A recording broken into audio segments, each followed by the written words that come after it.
These 3 minutes of life were taken out of the flow of time by David Kurtz in 1938. It's a film about a film, really. It was a piece of footage shot in 1938 in a small town in Poland.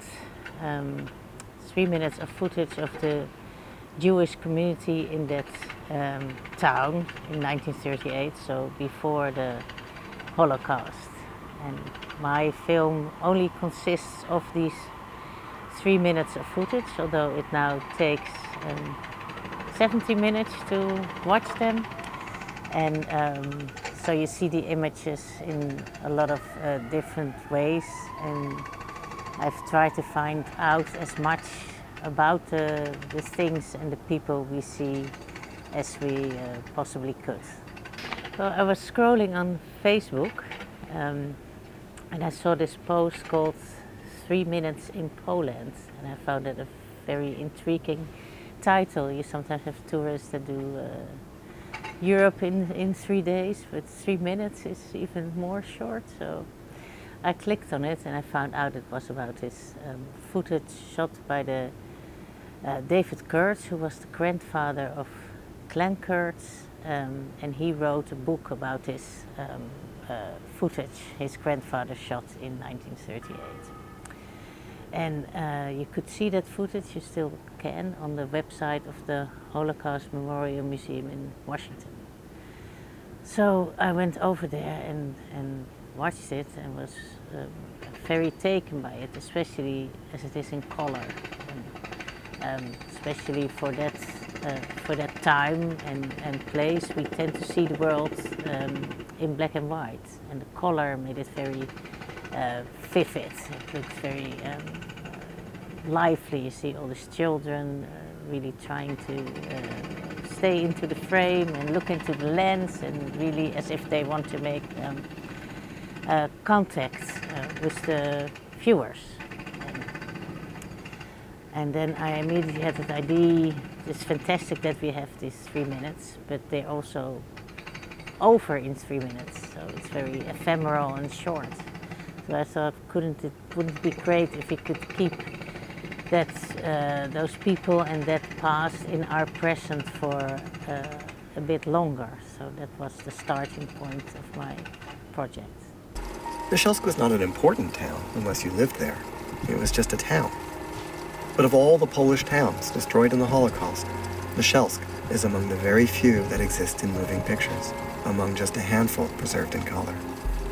I think that the material demands this. It was not something I added. It just comes out of the material. For instance, you know, there's like more than 150 people appear in it, and at a certain moment, that feeling I want to take out the faces of all the people that appear in the film and put them big on the screen, so you really have a kind of feeling of a memorial, because this might be the last trace that there is left of someone. So let's pay attention and think about them. I don't know if they are always more powerful, but in this case, what makes this movie so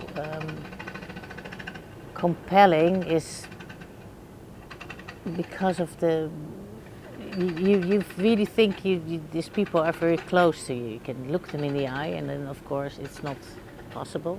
And we know what they don't know, what would start to happen only a year later. So that puts those images under a tremendous pressure.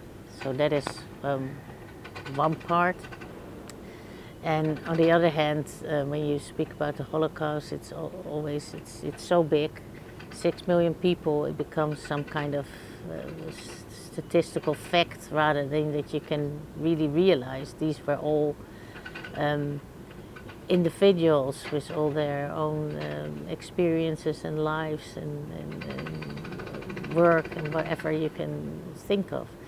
And this movie brings a few of those individuals takes them out of that statistics and really shows them as individuals. A political tool, yes, of course, it has been used in the past as a tool for all kind of propaganda, as we as we know, and still is nowadays. But I also think what makes this particular fragment so interesting is that it is not propagandistic, and it's not even artistic.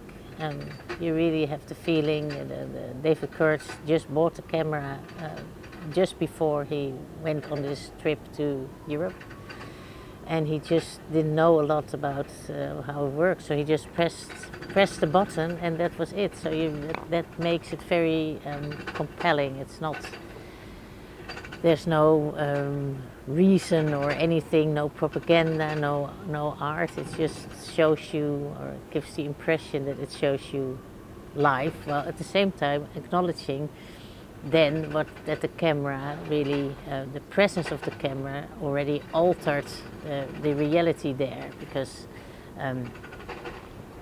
kids are standing next to each other who in real life would never hang out together. So that is also an interesting point. I recognized myself immediately. Nobody had cameras like that. It was like a novelty. It was like a magic moment. The fact that a camera recorded them is evidence that these people really have existed. Well, I was looking, I wanted to do it in English, though I'm Dutch, but it was all the other people that speak in it also speak English. And I was looking for an actress with a beautiful voice, which she has, of course, and also someone who could act it in a way that it's not this authoritarian voice, but a voice that discovers all the things together with the viewer. And I think she does that very marvelously. Well, I was lucky to have an experienced editor, because this is my first film, and it was really interesting and to go on an adventure with her, and she was very open-minded. So every time I asked, could we do this, or could we try this, or is this a possibility, she would say, well, I don't know, but we can try. So there we went, and we took our time with it.